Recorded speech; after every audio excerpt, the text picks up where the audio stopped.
So in regression, the objective is to fit a curve on the given data points such that we are able to minimize the error.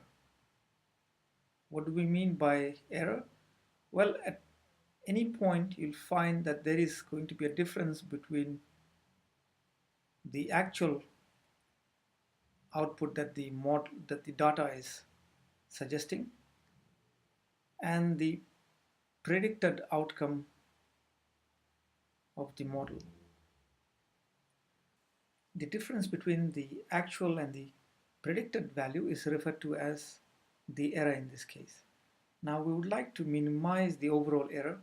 What we can do is we can sum all these errors, but there's a problem there. If you just simply add them up, you have a possibility of cancelling the positive errors with the negative errors, and you might end up having zero error, but the curve is not fitting the points perfectly. So the way we define our error function is to take the difference between the actual and the predicted outcomes and square it. So it takes away the problem associated with just adding the errors together. So you can square it, and for each of these points we can sum it up.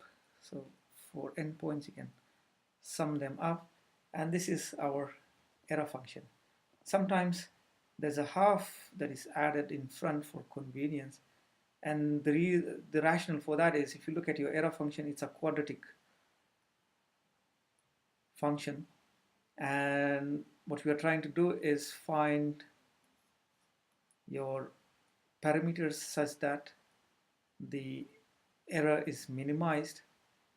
How do we do that? If you recall your classical calculus, given this curve, we would differentiate it and make it equal to 0. So this is where the zero error occurs.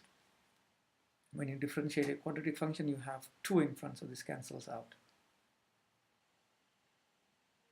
So if you recall your elementary mathematics, the equation of a straight line is given by is equal to mx plus c. Yeah, and in fact I can represent the same thing using weighted notations.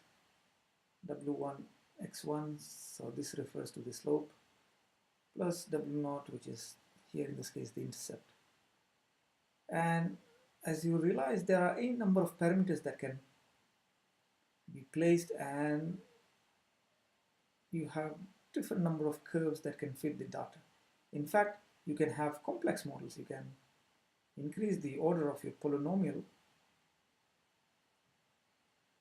and fit more complex models, complex curves on your data point. In this case, you might have a quadratic graph. So which one is a good representation of the underlying data? To answer that, what we need to do is we need to train our model on a training data set, and after the model has been trained, it needs to be validated against a test data set. So the idea is we are looking at curves, we are looking at learners who are able to generalize. So learners who are able to score a high accuracy on training as well as on test. You might find that there are some solutions which will fit your training data very well.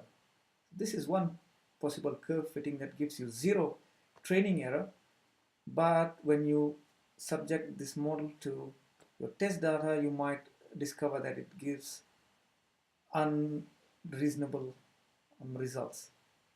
So what we are looking for is models which are able to generalize well and perform better on the test data rather than just the training